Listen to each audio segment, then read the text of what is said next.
Bonsoir à toutes et à tous, merci d'être là. Je suis heureuse de vous retrouver pour une nouvelle émission de votre programme Chemin croisé.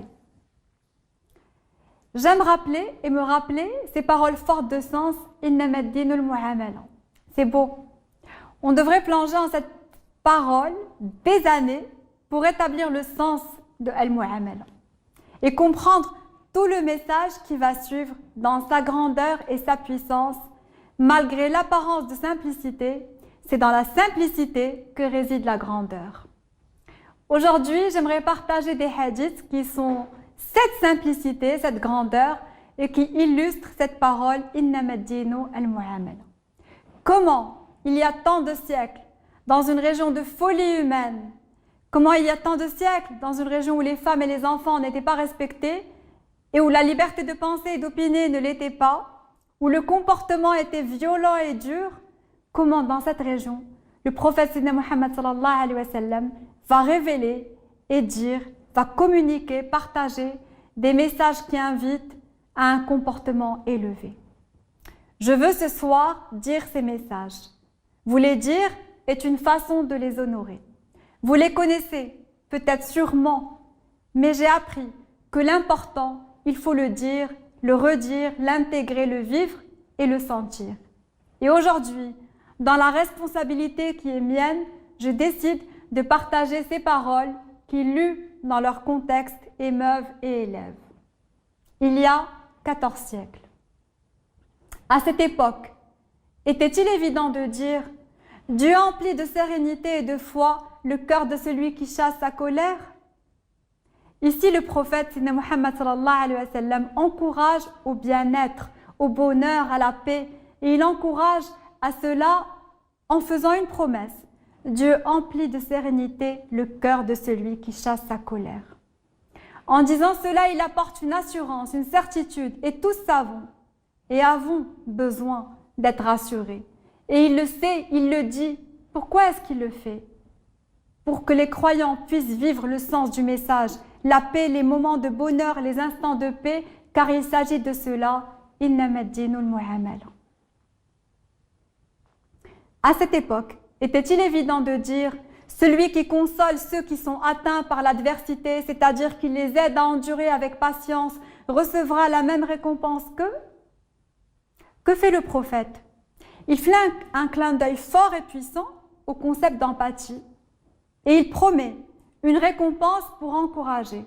D'une part, il dit à ceux qui sont éprouvés qu'ils ne seront pas oubliés, que quelque chose de meilleur les attend, puis il propose à ceux qui ne sont pas éprouvés d'aider ceux qui le sont, car ainsi quelque chose de meilleur les attendra aussi et les attend. C'est vrai qu'aujourd'hui, certains peuvent mal interpréter cette notion de récompense et dire « si j'aide, je le fais humainement ». Mais le prophète, Sayyidina Muhammad sallallahu alayhi wa sallam, s'adresse à toute l'humanité et pas tous agissons de façon altruiste. Son objectif est de semer cette habitude à l'entraide, de nous y habituer afin que cela devienne une norme et que l'humanité grandisse en esprit et en générosité parce que l'humanité s'apprend et ces hadiths en témoignent. Innama ad-dinu al-mu'amala. À cette époque, était-il évident de dire la récompense pour un prêt est 8 fois celle de la charité? Que dit le prophète? Donnez, offrez, partagez, mais quand l'autre est dans le besoin, n'oubliez pas de soutenir celui qui tend la main et de prêter, car cette action est supérieure à la charité. Ne donne pas uniquement quand tu veux, donne aussi quand l'autre est dans le besoin. Et à ce moment-là, tu donnes vraiment. Même si tu vas recevoir ton prêt, il s'agit d'un réel don dans la mesure où le moment est dur et le moment est important. Il qualifie cette forme d'aide 8 fois plus intense que celle de la charité dans le sens où elle est plus grande parce qu'elle est nécessaire, elle est utile dans le moment et qu'elle sauve, elle répare, elle enveloppe. Innama ad-dinu al-mu'amala. À cette époque, était-il évident de dire il y a beaucoup de bien à endurer patiemment ce qu'on trouve détestable? Le prophète Sayyidina Muhammad sallallahu alayhi wa sallam était pédagogue, psychologue. Il sentait, il savait, il aidait dans tous les sens et champs. Aujourd'hui, qui avance sans patienter et qui réussit sans persévérer? Le prophète donnait un guide de vie, un GPS pour le chemin de vie. Et il donne ce conseil à Ibn Abbas. Sache que la victoire accompagne l'endurance. Sache que la délivrance accompagne les épreuves. Et sache qu'avec la difficulté vient le soulagement. Il propose la persévérance. Il éduque à l'endurance. Il promeut la patience. Il sait la dureté des épreuves. Il les a lui-même vécues. Il sait la fragilité de la vie. Il en a goûté les douleurs. Il sait la faiblesse des instants. Il en a vécu des cruels. Il sait qu'une personne qui a perdu l'illusion, l'envie, l'espérance, celle qui se sent impuissante et désespérée, n'a pas la même irrigation cérébrale qu'une personne qui ressent de l'illusion, de la force pour accomplir ses rêves. Il sait qu'une personne qui est accompagnée par des gens qui croient en elle reçoit de la reconnaissance et elle est plus intelligente dans le sens où elle va entreprendre et exercer tout son potentiel. Il le sait. Tandis que toute personne qui n'est pas soutenue, même si elle peut réussir ce qu'elle aimerait entreprendre ou pourrait, ses capacités étant étouffées par les limites de sa propre pensée et aussi les limites des autres, eh bien, elle aura moins de probabilités de réussite. C'est pour cela que le prophète Muhammad sallallahu alayhi wa sallam encourage à la bienveillance, à la noblesse du caractère. Il dit, rien ne pèse plus lourd dans la balance qu'un bon caractère. Le prophète Muhammad sallallahu alayhi wa sallam enseigne qu'un être humain atteint grâce à son bon caractère le rang de ceux qui prient et jeûnent fréquemment. Que nous dit le prophète réellement? Qu'il y a des principes, des actes cultuels, qu'il y a des piliers, mais malgré tout cela, il y a une dimension bien au-dessus, la noblesse d'un caractère. Aujourd'hui, plus que jamais, nous savons la nécessité d'établir des ponts, et ces ponts séparent de bons caractères, des gestes simples, des sourires, des engagements tenus, et ne pas se réduire et se limiter à ce qui nous sépare, mais à ce qui nous unit. Le prophète Muhammad sallallahu alayhi wa sallam disait également à ses compagnons, ceux que j'aime le plus et qui seront ainsi le plus proches de moi au jour de la résurrection sont ceux d'entre vous qui sont dotés du meilleur caractère. Et en réalité, le message est on ne peut plus clair. Priez, jeûnez, faites ce que vous pouvez, ce dont vous avez foi, ce en quoi vous croyez, faites-le avec le cœur. Ce qui motive doit être vrai, ce qui nous motive doit être vrai. Mais au-delà de tout cela, il y a un paramètre à prendre en compte. Il y a une précision cruciale à apporter. Le caractère fait la religion. Le bon caractère est piété. Le noble caractère rapproche, construit, élève et est au cœur du message prophétique et du message divin. Dieu, nous dit le Coran, aime ceux qui reviennent sans cesse vers lui. Il aime ceux qui se purifient. Et ceux qui se purifient sont ces êtres dont la lumière a pénétré le cœur. Ils comprennent le sens de la piété, savent la grandeur de valeurs humaines, les intègrent dans leur quotidien, les vivent dans leur présent en donnant l'exemple. Les êtres de lumière illuminent, apportent, donnent, partagent. Ils apportent une science, donnent un sourire, partagent des connaissances, des nourritures, des vêtements, des moments. Ils illuminent, mais ils ne brillent pas. Ils illuminent. Leur présence va grandir l'autre et nourrir son être. Innama ad-dinu al-mu'amala. Le prophète a recommandé de nouer des liens familiaux sains et de protéger l'orphelin. Était-il évident de dire à l'époque, ou bien de recommander cela avec cœur, avec amour, avec dignité, avec respect de l'autre, la bonté envers les parents, le respect des liens, le respect des droits des enfants, celui des personnes âgées, réglementer les relations entre parents et enfants. Le prophète, il y a plus de 14 siècles, a ordonné de respecter les personnes âgées.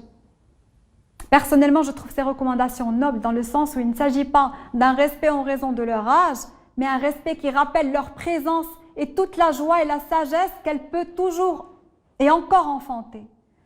Et si je devais illustrer ce message prophétique, je dirais ce qui suit, Les personnes âgées ont été bénies par Dieu d'en arriver là. Et rien que pour cela, elles méritent ce respect dans l'amour et pas le respect obligé ou condescendant. Il y a un respect dans la dignité, la sagesse, la finesse.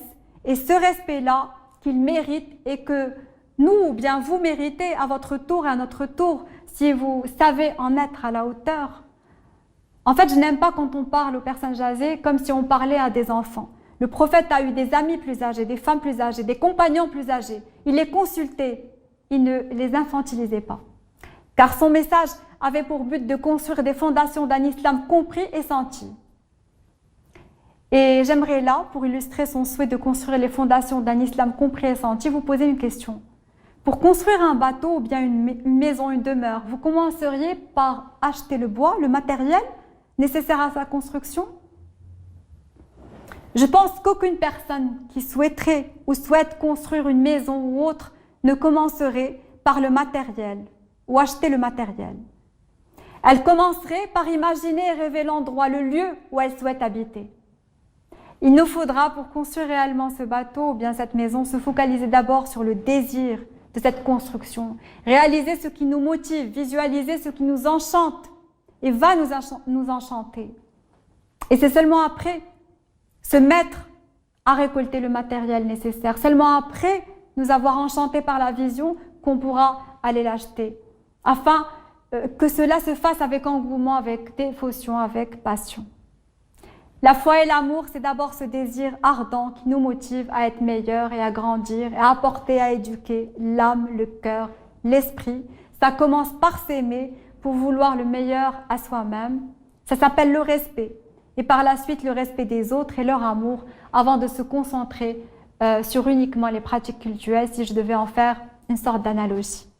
Si on veut pratiquer, il faut commencer par purifier et les valeurs en sont le biais. Je me souviens de ce hadith que vous connaissez de cet homme qui prie, qui jeûne tout le temps. Et que fait-il en fait? Il tente d'exécuter ce qu'il croit être demandé.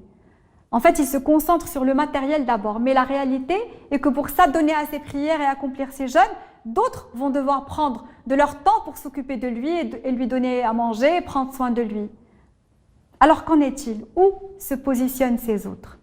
Sans entrer dans une comparaison, le prophète a estimé que la valeur de leur travail était primordiale, car sans leur présence, sa pratique religieuse n'aurait pas pu être, ni être aussi intense. Ils ont compris l'essence et lui s'est appliqué à l'action. Ils ont visualisé leur objectif et lui est allé directement à l'action. Innama ad-dinu al-mu'amala.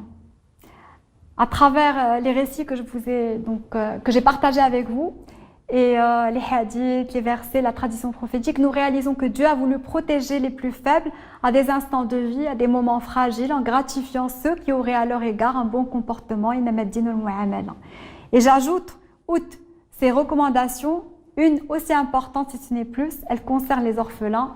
Il n'était sûrement pas évident à l'époque de dire autant de recommandations concernant les orphelins. Aujourd'hui encore, il est clairement indéniable que le nécessaire n'est pas fait. Les gens préfèrent les aider au loin et encore, mais peu adopteraient des enfants, je veux dire abandonnés par leurs géniteurs. Le prophète a été adopté par son oncle et a lui-même adopté. Une parenthèse pour remercier ceux qui donnent l'exemple en s'occupant des orphelins, car ces personnes existent et bien entendu méritent tant de respect qu'il est nécessaire de dire merci, de prendre tant à cœur cette responsabilité qui incombe tous et pas tous l'honoront. Donc par rapport aux orphelins, rapidement, nombreux sont les versets révélés les concernant et plusieurs hadiths ordonnent la bienveillance à leur égard. Plusieurs paroles émanant du prophète, il y a plus de 14 siècles, mettent en garde contre tout mauvais traitement.